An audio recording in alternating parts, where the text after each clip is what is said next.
What's up, team? Jordan here with Christora. And some of you may have seen Christora's first interview. That happened maybe a couple months after she was in the program. Christora's been in the course for about 11 months now, and we have some crazy results to talk about, some really awesome strategies and great insights to talk about as well. So I'm super excited for this interview with Christora. But how's it going, Christora? Going great. Busy season just ended and well, we'll end this week and then the focus becomes more on next year. Good I'm stuff. very excited. Awesome.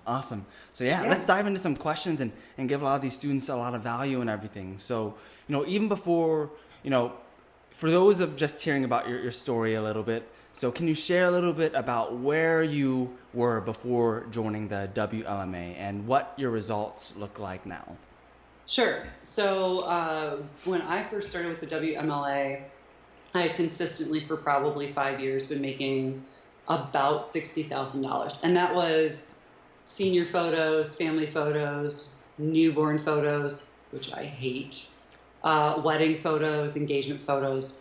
I was basically doing everything. And so even the things that I was like, "Oh, I just don't even want to do it," I just thought to myself, okay, I have to do this for the money.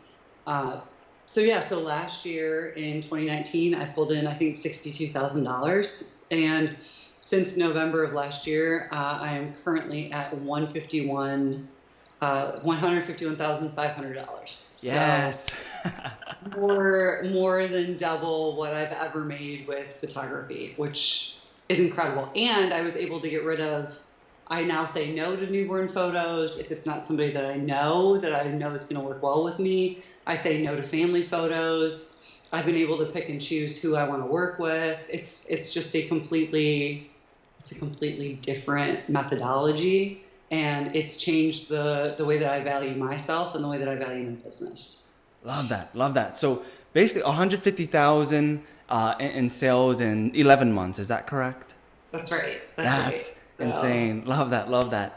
And so, we went over some of the stuff that you're doing in that first interview. So diving into some other questions, in the past 10, 11 months, you've grown a VIP browser group, which is a private Facebook group for people who aren't at that point yet, of over, 500 brides. What are some key pointers you can give to the students to be a leader in their Facebook group communities that they build, and how can they build like that strong culture?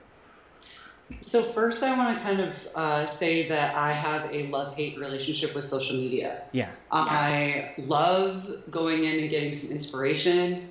I hate going into social media and it's like the necessity that it has to maintain.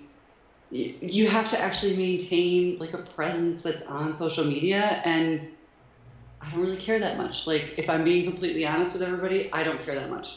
Yeah. What I've done is I've actually gone in and I sit down once a month and I plan out and I schedule out my posts for a month. So that way I don't have to sit there and think, shoot, what am I going to actually say in my Facebook group? What am I going to post on Instagram? Who should I focus on? Excuse me. Who should I focus on, today? Like, should it be Instagram? Should it be Snapchat? Should it be Facebook? And instead what I've done is I dedicated one full day to that. And that way it is out of my realm of thought process. So if you think about it, you really want to focus on things that are income driven, but there are those non-income driven events that build the value for your clients. For example, if somebody were to go in, and the other day I had a couple who followed me who are also photographers. And I looked at their Instagram and they had posted 3 times in 2020. To me, that doesn't give me any confidence. Like, where's the consistency? Where's the care for your clients? So for me personally, I wouldn't go in and I wouldn't say, okay, I'm definitely going to book this couple. Again, it's a love-hate relationship. I don't love to do it, but being able to go back in and to actually see the content that people have posted is something that you don't realize your brides are going to psychologically process, because they don't realize that they're psychologically processing it. Okay, so the entire idea with social media, if nobody has watched The Social Dilemma yet, highly recommend it. It's a documentary that's on Netflix, and it's all about the algorithms that actually go into Facebook and Instagram. It says when people actually engage with you, then you're in front of more people because the algorithm has seen that people have stopped on your post. Yes. If you don't have a post for someone to stop on, it's very difficult to up your algorithm or up your presence in social media. Hashtags are not they don't work as well as they used to. They're not going to take you into that explore page as much. But what you're looking for is you're looking for something that is a show-stopping, someone stops and pauses even for 15 seconds, and that sends a message to the algorithm that says, we can push this to people who are also interested. So with my Facebook group, what I've done is I've actually organized it where I have, well, at first I started out where I was doing, Tuesdays were polls, or Tuesdays were decor, Thursdays were polls, Fridays were engagement sessions. I interviewed a bunch of wedding vendors so that I could actually recommend those vendors to my clients. But really what ended up happening in my Facebook group, how that's evolved, is I talk to the people in my community. And it's not about, okay, I have put everything here for you. It's what are you looking for? What value could you utilize? And then I find elements, or I write elements about those particular aspects. So it really is about listening to your community, and it's uncomfortable to reach out to somebody that you don't know. Yeah. To be 100% honest, Jordan, you're an introvert. I am extremely extroverted, and it still takes a lot for me to reach out to somebody and say, how can I better serve you? How can I better help you if I don't have a relationship built with them already? Yes. But I'm able to actually write posts that talk about, hey, speaking with a few of you in the group, this is what a lot of you have been looking for. Here's what I found. Hopefully this helps. And my engagement level has just soared from that because of the fact that I'm listening. Yeah. Like, I'm really hearing what my brides are asking for. And the key is to actually find people who are going to interact with you. So if you have a Facebook group and you have 200 people in your group and you ask a question like, what are you most excited for the day? And you get one person responding, you don't have the engagement that you need. Okay? So what I do is I actually ask short questions. So if you think about it, the people who we're talking to right now, typically they're in that Generation Y. Now, I'm not Generation Y, I'm a millennial, I'm almost 40. It's kind of hard for me to process the fact that this generation doesn't read the way that my generation were readers. Yeah. The shorter snippets of information that you can actually give them, the more engagement you're going to find. And then those longer paragraphs, the longer items that you put out there, they're more likely to actually get into because they have short snippets in between. Yes. So again, it's all a psychology game, right? I'm going in and I'm saying, who is my ideal client? How can I think like them, right? A lot of times when we're on Facebook, we are mindlessly scrolling. And so you see this massive, and I mean, if you think about it, if everybody was on Facebook right now, if your friend has posted something that says see more, unless they're a really good friend of yours or it's a topic that you're super interested in, how often do you actually click that see more? Exactly. It's pretty rare for somebody to actually go in and to read the entire paragraph or the entire long post that you have made about it. So the way that I kind of counteract that is with stating, I know that these particular people have asked for this. Here's that information. If you're interested in budgeting, please read below. So I'm very apparent and I'm very transparent with my brides as far as what this is. And if it doesn't benefit you, don't read it. Right? So not everything that I put in my Facebook group is going to actually help every single bride. Yes. So for a very specific ideal client.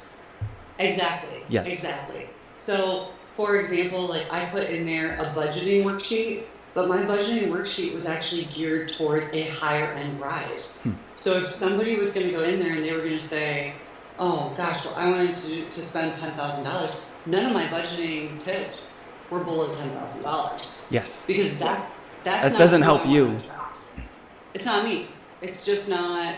I mean, I am let's get a sorority girl, let's get a ballroom, let's put on the big gown, and let's be a princess for a day. I want those kind of clients, and I know that about myself, and I'm not afraid. I'm not afraid to put that out to someone, because honestly, if I'm not going to put it out to them in that manner, they're not going to understand who I am, and then we're not going to get the best work out of each other. Exactly. Good. So I still have people who are coming to me and they want a rustic barn wedding, or we just shot this beautiful backyard wedding. But those clients knew what they were going to get. And they knew that, I mean, a couple of them were like, I know that you don't typically work with people who work in barns, but I really want you for my wedding. Well, that's not true. I don't not typically work with people in barns, but I've put myself in a position where somebody who's coming into my Facebook group knows exactly who my ideal client is. Oh, that's so good. This is so good. We just hit over a lot of good spots there. I kind of want to summarize some of those. So one, consistency, just in general. And especially if you don't want to be on social media all the time, so you can leverage your time scheduling those posts. And that consistency is huge, because if you're not posting enough in those groups, you're getting lower in the algorithm. And then two, types of posts that actually build engagement, because those posts that actually gets people to view for like 15 seconds or more, who click see more. And that's the one thing that I've noticed also when I do like a wallpaper post, and I say, want to know this tip in the comments, and then people click in the comments, it brings it up in the algorithm, kind of thing like that. And same thing with polls. And then lastly, just kind of that psychology of getting from awareness to desire, and that just awareness to trust. So it's like you're actually engaging with people, you're sliding in the DMs, and then through that you can get data that you actually need, create posts for the masses and everything as well. It's all about reading between the lines. Yeah. So if you're not reading between the lines of what your brides are saying, you're not understanding your brides. Yes. So, and what I mean by that is somebody can contact me and they can say things like, hey, I'm really interested in getting married in a field. I'm going to be wearing boots. This doesn't tell me that they're not going to spend a lot of money, but it does tell me the kind of personality that they have.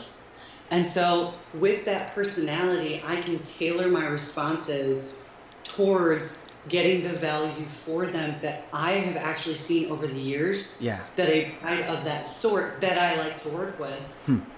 Right? That's the key is, if you are targeting somebody and it's not somebody that you actually would work well with, stop targeting them. Okay? So there are hundreds of thousands of people who get married in a year. You have to figure out who you want to work with, because that's where the magic happens. Yeah.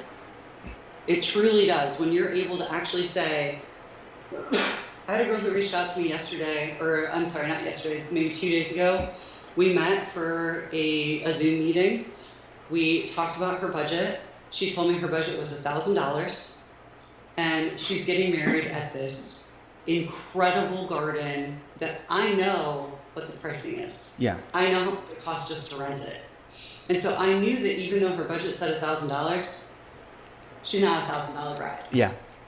Like, definitely not a $1,000 bride. Wants to have the stunning, beautiful photos. She's getting ready in a castle. They're getting married out in like this garden that has these hanging willow trees all over, and it's constantly decorated with just the top of the end florist. So I know that in order to actually have her jump her price, that she needs to see the value in missing out on actually having those pictures from the day. So that allowed me to walk through, and I said to her, listen, if I'm not the person for you, I'm not the person for you. But what I want you to know is I'm here to help. Yes. So whatever you need, I am here to help and I'm here to serve you. And I got off the call and I said to my husband, I said, I don't think she'll book me. And he said, oh no, she'll definitely book you. Like, I was listening to the conversation, her responses, like, you hit every pain point. You were able to actually talk her through why she wanted somebody who was experienced, the experiences you had had at that venue in the past. Those are things that really create our ability to become the authority figure. Yeah. So if you haven't shot at their venue before, that doesn't mean anything either, because you can find similar venues all over the place, right? And so relating your experience from one venue to the venue that they're shooting at, that their wedding is at, you can tell them about, I went into the venue early to make sure that I understood the nooks and crannies. I'm going to do the exact same thing for your wedding. Yeah. Right? That is something that I want to do. That's not something I'm charging you for.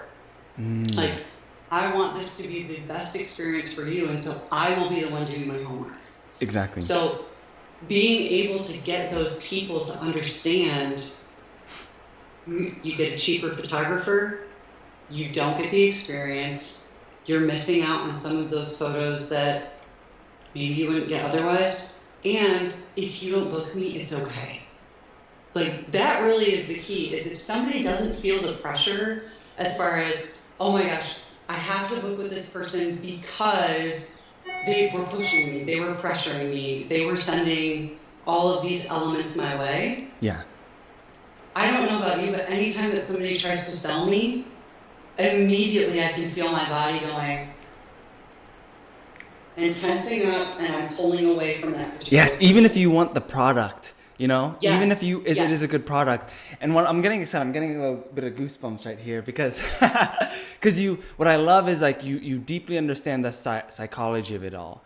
And then once you understand the psychology of it all, from the ads, from the nurturing, from the consultations, like then you can adapt things to work that works a little bit better for you. But and you can reel in those ideal clients, and especially you can get them in a place where you're not chasing them, they're the ones who are chasing you. And when you can get them in that place, it's so much more attractive. The brand to them is so much more attractive. Well, but you also have to get yourself in that place. Yes. Because pretending like you're there to help them with the idea that maybe they'll book me then, that's not the right, it's people read through that. There's a authenticity to that. Yeah. Right? Like, I truly wanted to help this bride at Udell. And like I said, I got off the phone and I said, I don't think she'll book me. And because her budget was $1,000, she booked for $5,200. Like, heck yes. That's a $4,200 difference. Okay? And I didn't even tell her my prices. I just said I was sending over a proposal. And no joke, within an hour, she had signed the contract and sent me the retainer. Like, it wasn't even a question. I didn't offer her a discount. I didn't offer her anything like that, because I've gotten to the point now where I don't have to. They see the value. Good. It's just been amazing. That's awesome. So getting a feel of this as well. So we worked together testing a few new ads, directing leads straight to the Facebook group. And then also the DMing strategies where you were actually able to book a few weddings pretty quickly from those ads as well. So that is a style not a lot of the students have tried yet. What can students expect when running those types of that Facebook group ad that we run while using the DMing strategies as soon as they join? I would say that the first thing that you should expect is discomfort. So you're going to feel, at least for me, and again, I'm an extrovert. Like, I'm not afraid of anything. I'm a risk taker. But when somebody joins your group and then you immediately either DM them or you text them and say, hey, thanks for joining my group, you're going out on a limb, right? You're putting yourself out on a limb, and some of those people never respond. So I would say of the people that I DM'd, maybe 50% of them did not respond. It doesn't mean that they didn't stay in the group, but it means they never went in and responded to my messaging to them. Of those people who did respond, again, I really focused on how can I help you? You joined this group for a reason. What was it? And then, hey, these are the people who would actually be able to help you with that within the group. Let me connect you. Yeah. And so I've actually been able to go in and make like miniature groups. There's a way to make like breakout rooms within your private groups. And so those people who are all focused on budgeting are in a group. Those people who are all focusing on decor are in a group. So it is very much so a focus on what they're looking for. So if it's just a general, I have no idea where to start. Cool, let's hop on a Zoom call and let me hear all about your plans. And that's the way that I've ended up getting a bunch of different weddings booked, is that I approach it as being the person who's going to help them to progress from step 1 to step 2 to step 3 to step 4 to step 5 to step, all of these things. And my availability to them, I guess, would be something that I would say has really created that relationship. Love that. So in teaching, they say nobody cares what you know until they know that you care. And it's true for anything. Like it's true for anything in life. Just really have to focus on what they are saying in between, the lines. Yes. It truly, truly is. You almost have to stop yourself and reflect about what does this text message actually say to me, right? So, for example, I had a girl who messaged me and she said, I'm really upset because my mother-in-law does not want my fiance and I to get married. Okay, so what does that tell me about what she needs from the group? She needs some emotional support from people who also have mother-in-laws who are not great to them. Okay, not great people, that's not what I mean, but who are not great to them in the marriage. Yes.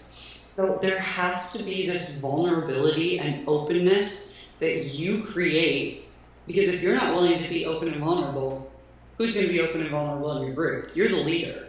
That's the thing that we have to remember here is when you have a group or when you're running a business or when you are out on a shoot, people turn to you for your leadership. And so it's something that we don't talk about a lot in the business, in the business aspect with our clients, but truly it's not about being an authority figure, right, for them. It truly is about leading them through the steps so that they actually become your ideal client.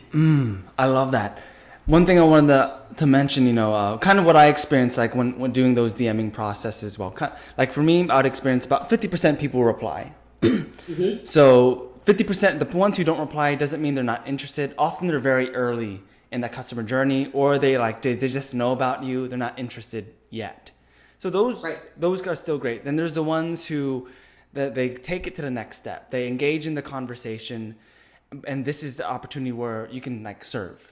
You can and then so at that point, even if it doesn't turn into an album viewing, now they have that trust. They have a much more ingrained impression of you. They're paying much more attention to you at this point. So that can turn into a booking. And then there are the ones who are very high in the customer journey. They're like, yeah, we want to work with you. And then they hop on the album viewing and then you book them. And it's like that's exactly where I usually find those 3 customer journeys in there. But I will say that somebody who's joining your group, the majority of them are not going to reach out to you. Yes. Okay. So even if they're interested in booking you for their wedding, if you don't reach out to them and take that first step and that risk, and again, you should never reach out to somebody with the expectation that you're going to book them. Agreed. It is it's a mindset that you have to get your head around, that I'm here to help. I'm here to serve. If this becomes the right client, the right client for me, if this becomes the right client for me, that's great. But if this doesn't become the right client for me, that doesn't mean that she's not going to tell 5 or 6 or 7 or 8 of her friends, or even one, that, oh my gosh, this woman has been so helpful. I can't even tell you, you have to look into her work. Yeah. And what has started to happen is I'm getting inquiries from friends of brides who are in my group, because they have heard about the group. They haven't joined the group, but they're actually reaching out to me about wedding photography because somebody has said, oh my gosh, this woman, she's so great. She knows everything there is to know, which is 100% not true. I just want to state I know nothing. I seriously know nothing. But you know more than them, and you're the high value leader to them. You know what I mean? Right, exactly. And so it truly it truly becomes a situation that I've just found organic leads are starting to come. That's awesome. Because of it. Thanks. Yeah, I think so love too. that. It is super cool. So now getting a feel of this as well. So bridging the gap from warm lead to album viewing is often the most difficult area for students. What are some great ways you have found you have gotten prospects in your group or emails to reach out and agree to scheduling that album viewing or just a consultation or something? Okay, so let me clarify. A warm lead that I have not shot an engagement session for. Yes. Okay. So with my particular warm leads, one of the things that I have done is I have actually gone in and kept a list of people who have found venues. So, and the way to do that is, especially in your Facebook group, you just post who found a venue this week, right? And so that allows you to actually see, because there are a lot of people right now who are they're on hold. They put a pause on it. When you run an ad, you're going to find that the majority of, well, at least this is what I found, that the majority of people do not have a wedding date or a venue at the moment simply because of COVID and Corona. Yeah. So there's still a fear. There are still weddings that are being postponed. There are still weddings that are being scheduled. There are still weddings that are being canceled. So with that being said, you almost have to stay not on top of it, but you need to stay in front of them. Yeah. And let them know that you are the one that is going to be available for them when that actually happens. So in order to actually get a warm lead into an album viewing, a lot of times I've gone in and I've said, congratulations, I saw that you just booked your venue. I would love to show you some pictures from that venue at a time to give you some inspiration. And they'll typically say, oh my gosh, that would be amazing. And I'll say, let's do it on a Zoom call so that I can see so that you can ask me questions as you're looking at the pictures. Well, you're immediately in a Zoom call right then. Yeah. Right? And showing them the photos from that venue, you're also going to find their pain points in viewing those photos. So being able to do that and then say, oh my God, so what are you worried about? Or, I hear you mentioning that, well, look, these guys did a first look. We're not doing a first look. What if we don't get these kind of photos? You can hear that in things that they say. Yeah. Right? So you can hear that in, oh, what a cute first look. And I can see their reaction. And then I can actually probe further into what's going on. Yeah. And from there, I typically lead it into an album viewing. And the reason being is, and it's not an album viewing in the way that we've talked about it in this course. Yeah. But what ends up happening at the end is that I walk them through my process at that venue. And again, if I haven't shot at that venue, I show them a similar venue because there's always a similar venue that you can show. Exactly. Right? And so then we walk through and I ask them, questions about what their favorite moment they think is going to be, about how they expect their dad to feel walking them down the aisle. So it's things like that. If you can get people in their emotions, you can get people past any price point. Yes. Gold. It's so true. So true.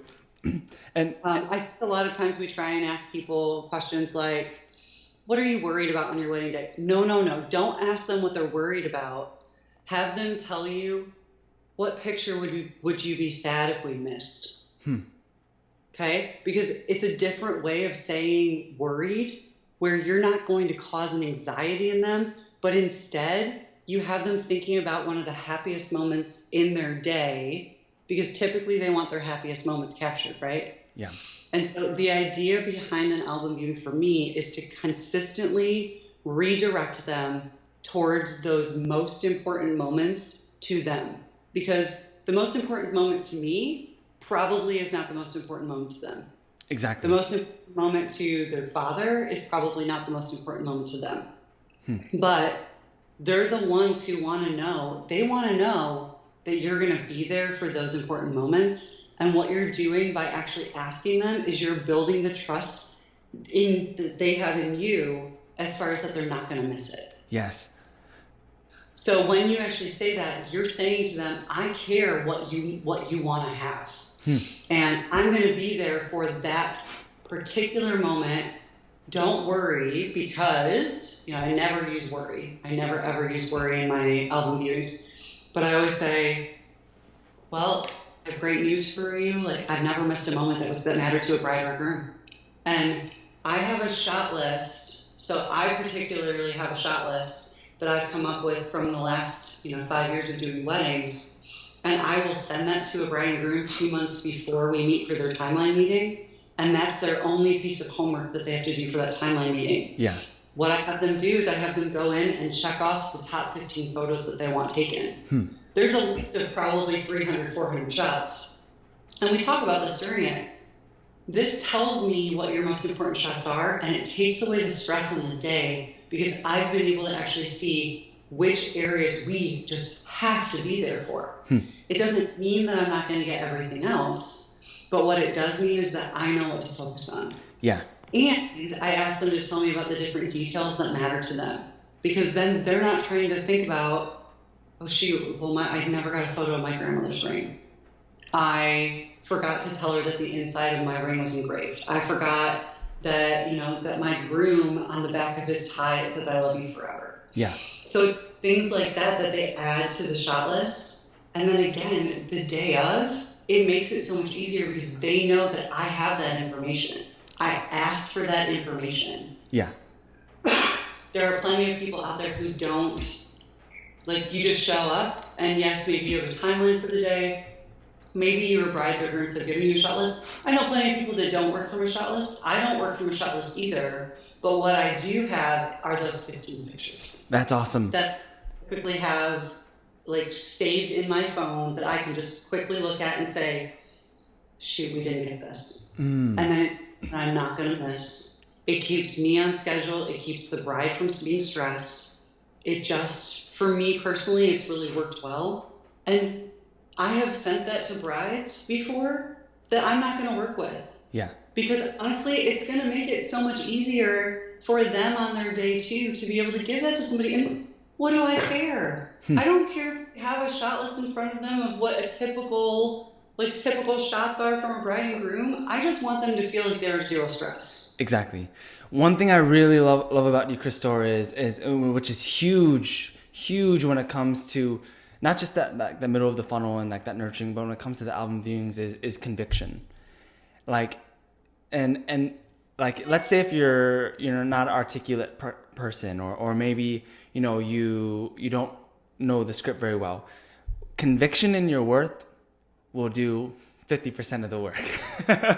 Right there, the conviction. Because when you said like, well, good for you, like, I never miss a moment that brides really want, that's conviction. I'm sold right there. Yeah.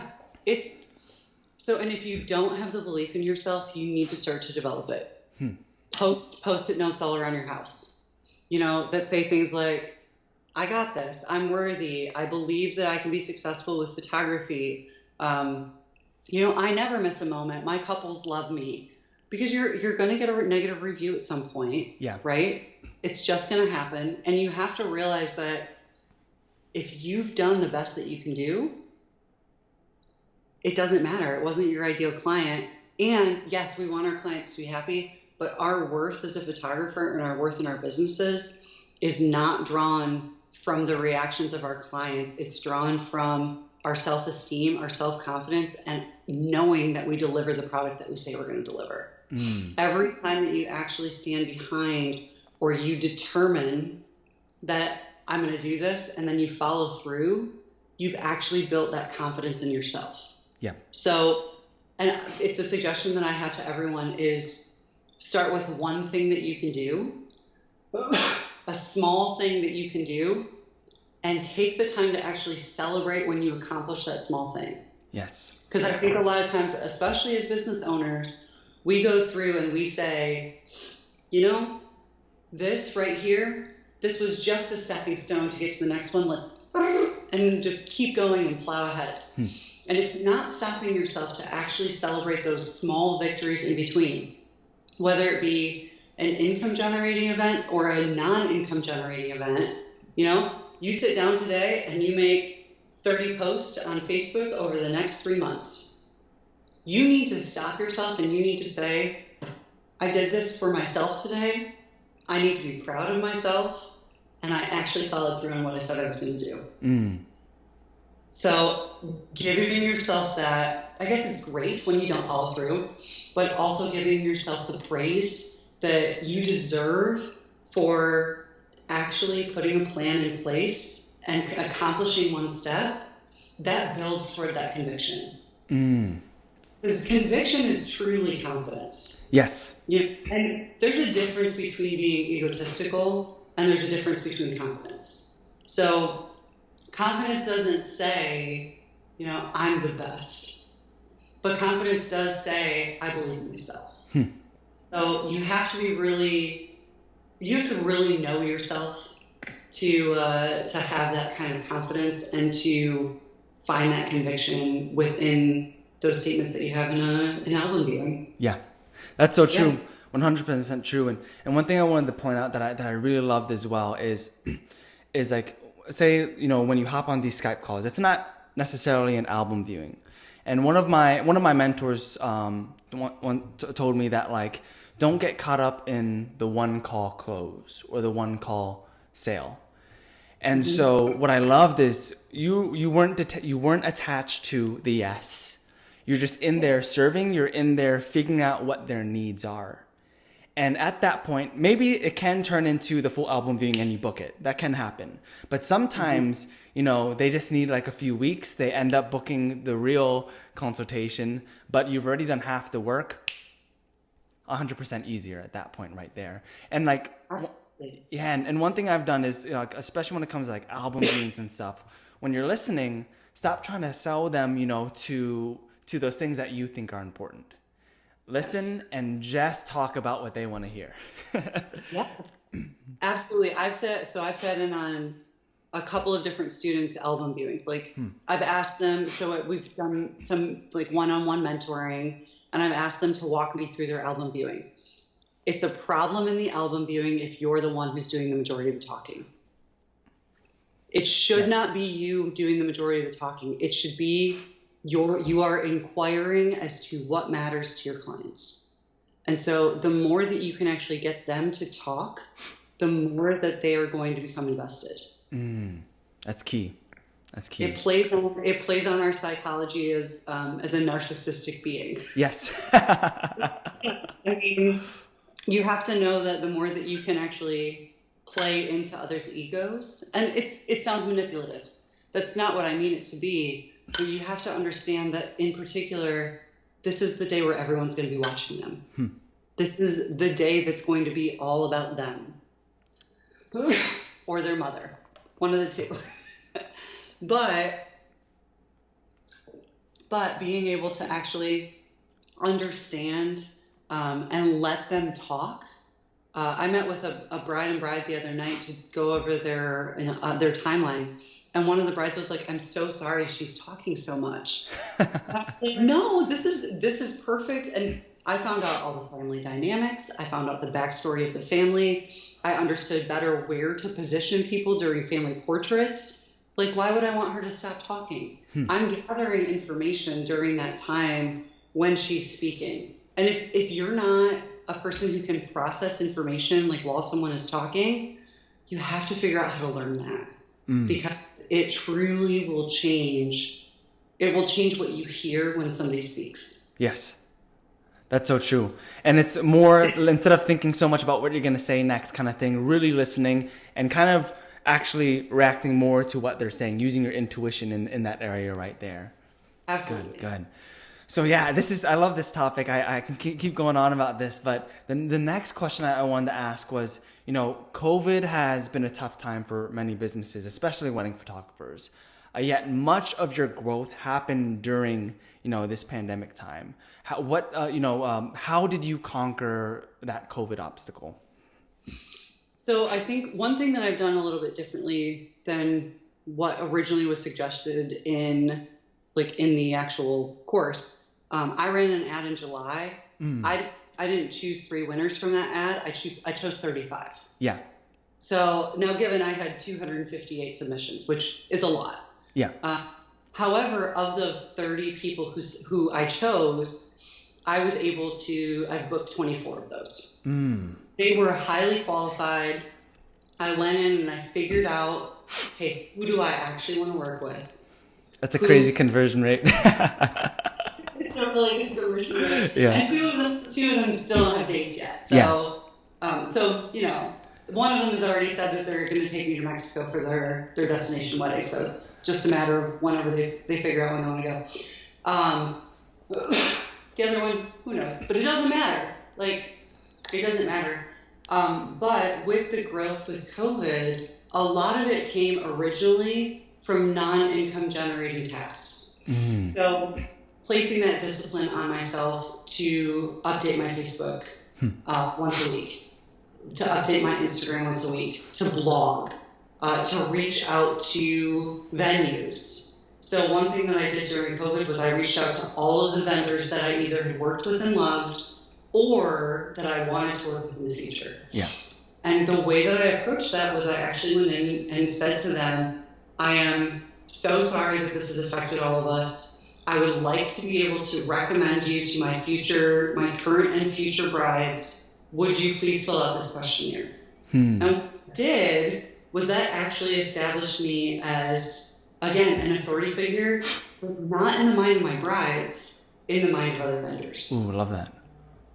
So you have to realize that everybody in the wedding industry is going through this. It's not just photographers. It's also wedding planners. It's also wedding venues, DJs, florists.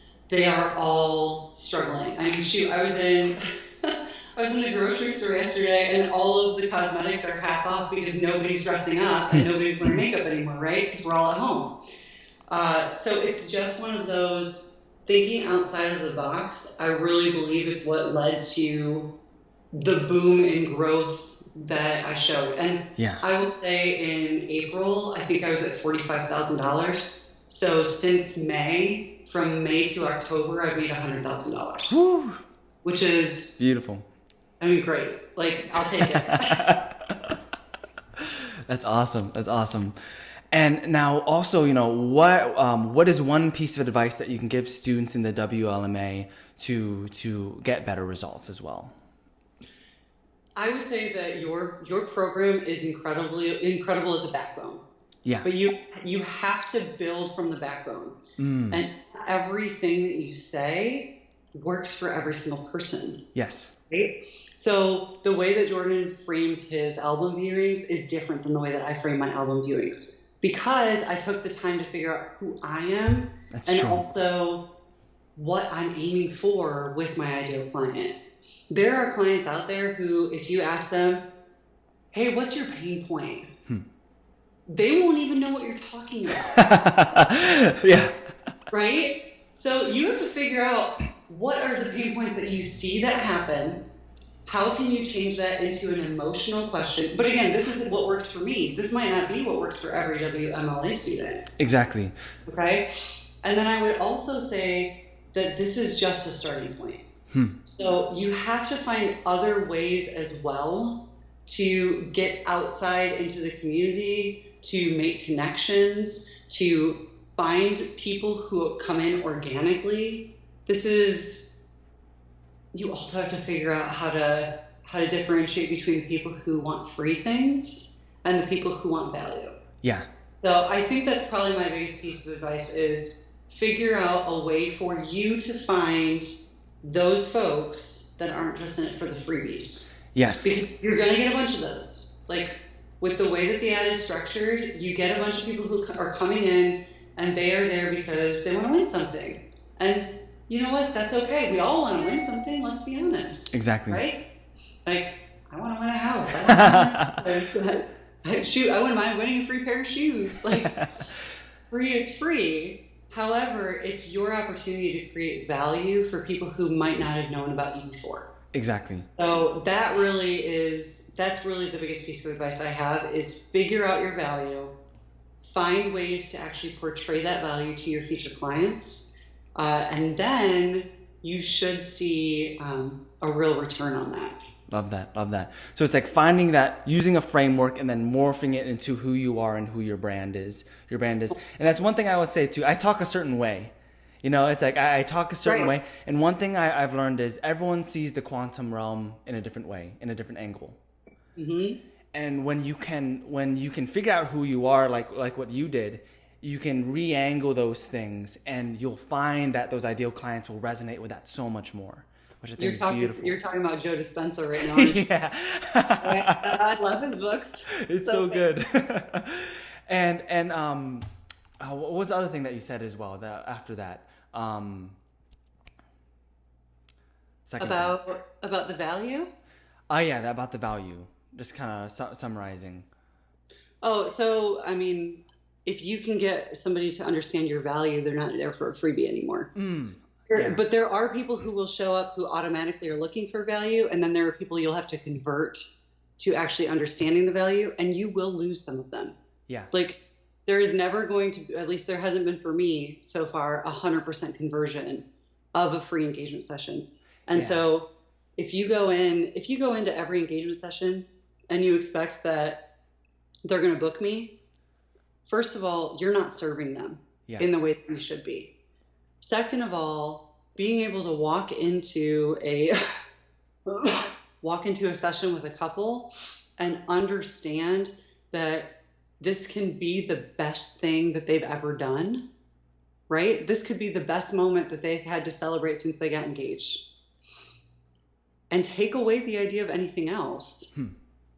They're gonna see that. We see through authentic and inauthentic people. If you think about it in your life, you're going to be able to actually view. I can look at somebody right now and be like, I know that they're just paying me lip service, versus I know that they care. Exactly. And then when you kind of break that, that's when you can often turn those price shoppers into value shoppers, those freebies into people who actually desire value. And also finding those people sometimes take a little bit through intuition, making some of those failures like crap, like that. I should have seen that red flag kind of there.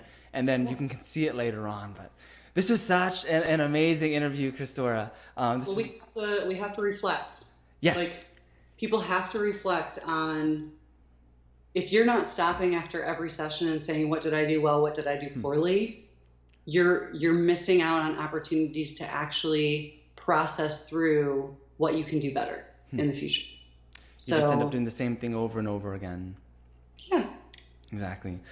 So yeah, Christora, now where can we find you as well? Sure. So I have two websites, greenappleweddings.co and greenappleseniors.co. I also run a podcast with Tom Russo. So that is the Capture Crew podcast. You can find it on Apple Podcasts, Spotify, everything like that. You can also do one-on-one mentoring with me. So you can find that on the greenappleweddings.co page if you're struggling with figuring out who you are, figuring out how you can approach somebody in your manner. I really highly work with kind of changing up your program to who you are, just so that we focus more on being authentic. So, because authenticity will win the game every time. Oh, yes. So, and then I'm also on Instagram at greenapplephotoky and Green Apple Seniors. And we have a new website for the podcast. It's thecapturedcrewpodcast.net or thecapturedcrew.net. Oh gosh, why don't I know that? Send it to me. I'll put it in the caption or something when I post this. It's brand new. But you can find show notes there and recommendations, books that we're currently reading, things of that sort. Love it. This was such an amazing interview. Honestly, so many so many gold nuggets in here that I know that students are going to get a lot of value from. Thank you, Christora. This was amazing. Thanks for having me. Definitely.